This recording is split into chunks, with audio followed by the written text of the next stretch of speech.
سعودی عرب اور قطر کے بعد وزیر اعظم شہباز شریف دورہ ترکیہ پر انطالیہ پہنچ گئے. ایئرپورٹ پر گورنر ہلوسی شاہین نے استقبال کیا. وزیر اعظم کل 5ویں انطالیہ ڈپلومیسی فورم میں شرکت کریں گے. وزیر اعظم کی صدر طیب اردوان اور دیگر عالمی رہنماؤں سے ملاقاتیں متوقع. نائب وزیر اعظم اسحاق ڈار، وزیر اطلاعات عطا طاہر، طارق فاطمی اور دیگر بھی ہمراہ ہیں. فیلڈ مارشل سید عاصم منیر کی ایران کے خاتم الانبیاء ہیڈ کوارٹرز آمد. فیلڈ مارشل کا خاتم الانبیاء ہیڈ کوارٹرز کے کمانڈر لیفٹیننٹ جنرل عبداللہی نے پرتپاک استقبال کیا. ایرانی میڈیا نے بتایا فیلڈ مارشل عاصم منیر اور لیفٹیننٹ جنرل عبداللہی کی ملاقات میں اہم امور پر تبادلہ خیال کیا گیا. اور اسرائیل اور لبنان کا 10 روزہ جنگ بندی پر اتفاق. صدر ٹرمپ نے ٹروتھ سوشل پر سیز فائر کا اعلان کیا. صدر ٹرمپ نے کہا دونوں ملکوں کے رہنما 34 سال میں پہلی بار ملے. جنگ ختم کرانا میرے لیے اعزاز ہے. یہ 10ویں جنگ ہے. آئیں اسے ختم کرائیں. نیتنیاہو جوزف اون کو وائٹ ہاؤس مدعو کر رہا ہوں. برطانوی وزیر خارجہ نے آبنائے ہرمز پر ٹیکس لگانے کی تجویز مسترد کر دی. جو ویٹ کوپر کی جرمن ہم منصب یوہان ویٹفل کے ساتھ برلن میں پریس کانفرنس. کہا یہ اقدام عالمی معیشت کے لیے خطرناک ہوگا. سمندری راستوں پر آزادانہ نقل و حرکت سب کا حق ہے. برطانیہ ایران جنگ کے خاتمے کے لیے کوششیں جاری رکھے گا. جرمن وزیر خارجہ نے کہا یورپ کے مفادات کا تحفظ برطانیہ کے ساتھ مل کر ہی ممکن ہے. دونوں رہنماؤں نے عالمی چیلنجز سے نمٹنے کے لیے مل کر کام کرنے پر اتفاق کیا.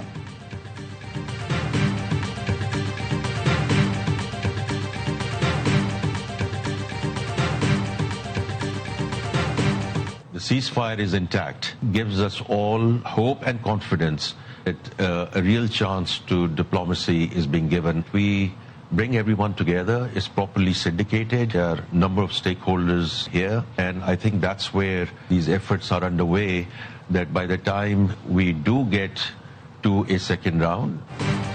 امن مذاکرات کے دوسرے مرحلے کے لیے پرعزم ہیں. خطے میں کشیدگی کے خاتمے کے لیے پاکستان عالمی برادری کے اعتماد پر پورا اتر رہا ہے. وزیر خزانہ محمد اورنگزیب کی فاکس بزنس نیٹ ورک کے پروگرام میں گفتگو. کہا پاکستان نے خطے کی کشیدہ صورتحال کے پیش نظر ضروری اقدامات کیے. حکومت کی اولین ترجیح سپلائی چین کا تسلسل برقرار رکھنا ہے. وزیر خزانہ کی اقوام متحدہ کے سیکرٹری جنرل سے ملاقات. انٹونیو گوتریس نے امن و استحکام کے لیے پاکستان کے کردار کی تعریف کی. واشنگٹن میں سٹی میکرو فورم سے خطاب میں محمد اورنگزیب نے کہا مشرق وسطی کا بحران حالیہ تاریخ کے بڑے سپلائی شاکس میں سے ایک ہے.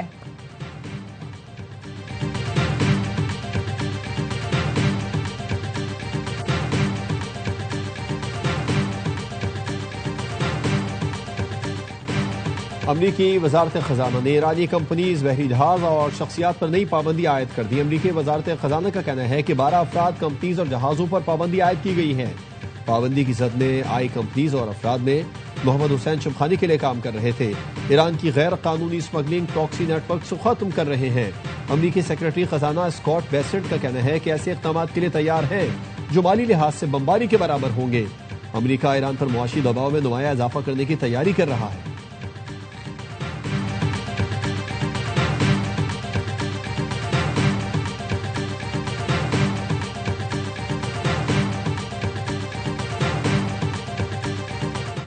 لبنان اور اسرائیل میں 10 روزہ جنگ بندی پر اتفاق. صدر ٹرمپ نے سوشل میڈیا پوسٹ میں لکھا دونوں ممالک 34 سالوں میں پہلی بار واشنگٹن میں مارکو روبیو سے ملے. 9 جنگوں کو حل کرانا میرے لیے اعزاز ہے اور یہ 10ویں جنگ ہے. آئیں اسے ختم کرائیں. لبنانی صدر جوزف اون نے کہا کہ اسرائیل کے ساتھ جنگ بندی دونوں ملکوں کے درمیان براہ راست مذاکرات کا راستہ کھولے گی. برطانوی وزیر مملکت سے ملاقات میں جوزف اون نے کہا جنگ بندی کے لیے اسرائیلی فوج کا انخلاء ضروری ہے. سرحدوں پر لبنانی فوج تعینات کی جائے گی تاکہ وہاں کسی بھی مسلح گروہ کی موجودگی ختم کی جا سکے. لبنان کے مختلف علاقوں پر اسرائیل کے حملے جاری. طبی عملے کے 4 ارکان سمیت 21 افراد شہید. مارچ سے جاری حملوں میں شہید ہونے والوں کی تعداد 2167 ہو گئی.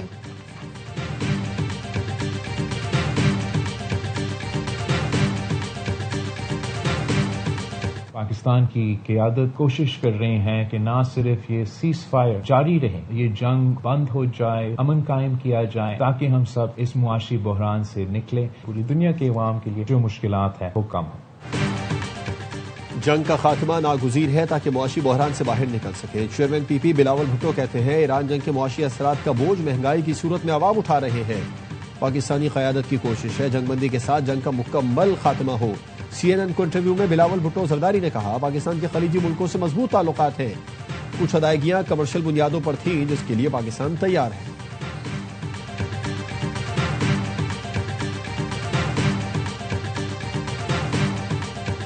آج پاکستان سفارتکاری کے شعبے میں بھی کوانٹم ڈپلومیسی کے ذریعے آسٹریلیا سے لے کر امریکہ تک ہر نیوز چینل کی زینت بنا ہوا ہے.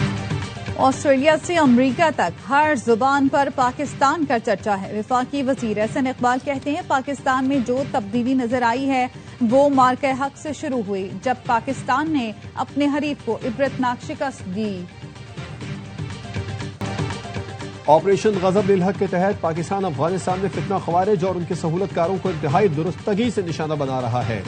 امریکی جریدے واشنگٹن ٹائمز نے لکھا فیلڈ مارشل عاصم منیر کی زیر کمان پاک فوج اپنی پیشہ ورانہ صلاحیتوں سے سفارتکاری اور گورننس کے لیے سازگار ماحول فراہم کر رہی ہے.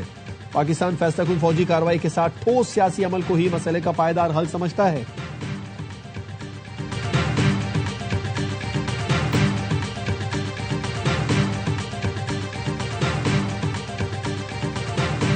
راولاکوٹ پولیس نے عرفان نامی نوجوان کو گرفتار کیا جو راہ کے لیے کام کرتا تھا. مکار دشمن ہمارے سادہ لو نوجوانوں کو ٹریپ کر کے پیسوں کا ان کو لالچ دے کے ہماری حساس معلومات لے کے جان اور مال کا نقصان پہنچاتا رہا. یہ ایک پورا نیٹ ورک بے نقاب کیا.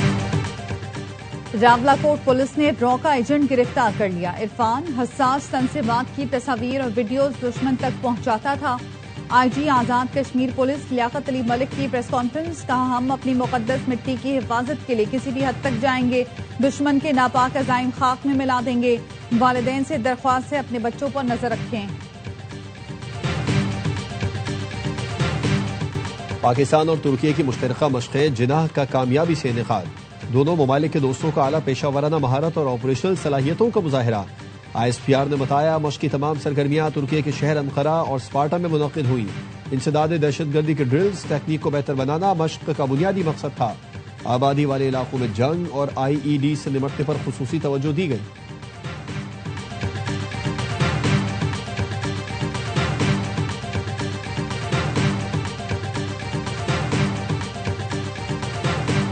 پاک بحریہ کا شمالی بحیرہ عرب میں اینٹی شپ بیلسٹک میزائل کا کامیاب تجربہ.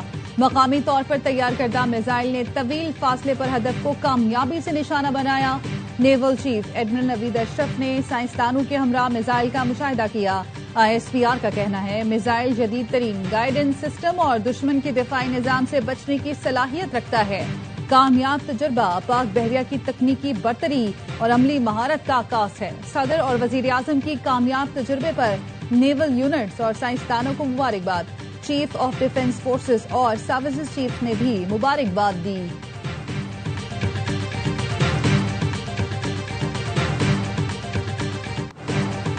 سعودی عرب سے $2 ارب کا فنڈ موصول ہو گیا. اسٹیٹ بینک کا کہنا ہے سعودی وزارت خزانہ کی جانب سے گزشتہ روز $2 ارب کا فنڈ موصول ہوا. پاکستان نے متحدہ عرب امارات کو $3 ارب واپس کرنے کے انتظامات مکمل کر لیے. آئندہ ایک ہفتے میں ادائیگی کی جائے گی. اسٹیٹ بینک کے ذخائر جون تک $18 ارب تک بڑھانے کی حکمت عملی بھی تیار کر لی گئی. ذرائع کا کہنا ہے UAE کو $2 ارب کل اور باقی $1 ارب 23 اپریل کو ادا کرنے کا پلان ہے. پاکستان نے UAE کو $45 کروڑ کا 30 سالہ پرانا قرضہ واپس کر دیا.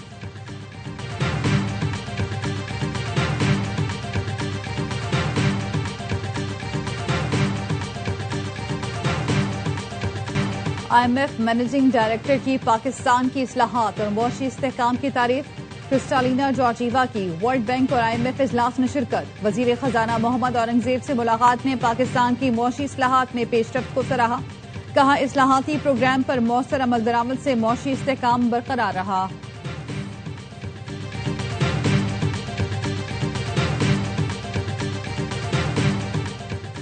عوام کے لیے خوشخبری ہے. یہ عارضی لوڈ شیڈنگ ہے. فرنس آئل سے 1440 میگا واٹ بجلی پیدا کر رہے ہیں. وزیر توانائی اویس خان لغاری کہتے ہیں کہ پیک آورز میں بجلی کی لوڈ شیڈنگ پر معذرت خواہ ہوں. خطے کی صورتحال کے باعث اپریل کے بعد LNG بیرون ملک سے آنا بند ہوئی. بجلی کی لوڈ شیڈنگ LNG گیس نہ ہونے کی وجہ سے ہو رہی ہے، سستی گیس کا انتظام کرنے کی کوشش کر رہے ہیں۔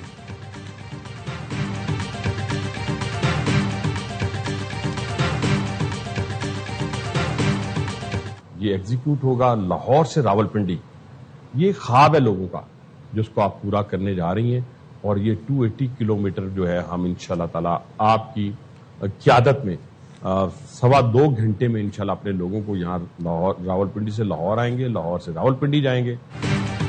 پنجاب میں ریلوے ٹرانسپورٹ کے نئے عہد کا آغاز، پاکستان کی پہلی فاسٹ ٹرین لاہور سے راولپنڈی کا سفر 2.25 گھنٹے میں ہوگا۔ وزیر اعلیٰ پنجاب اور وزیر ریلوے نے MOU پر دستخط کر دیے۔ پنجاب میں فاسٹ ٹرین اور 8 لوکل روٹس پر جدید ترین ٹرین چلائی جائیں گی۔ پنجاب حکومت علاقائی روٹس پر جدید ٹرین DMU ٹرین مہیا کرے گی۔ مریم نواز نے صوبے کے 10 اضلاع میں نئی الیکٹرک بسیں فراہم کرنے کی اصولی منظوری دے دی۔ اٹک، بھکر، حافظ آباد، خانوال، لیا اور شیخوپورہ سمیت دیگر اضلاع کو بسیں ملیں گی۔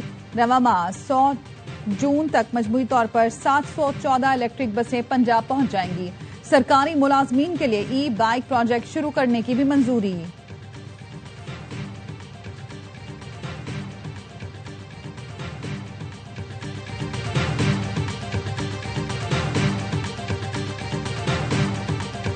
ایک 105 پارٹنرز کو آج ہم 800 ملین روپے کی اسسٹڈ ڈیوائسز دیں گے۔ میں چاہتا ہوں زیادہ سے زیادہ لوگ اس کار خیر میں اچھے کام میں ہمارے ساتھ آئیں۔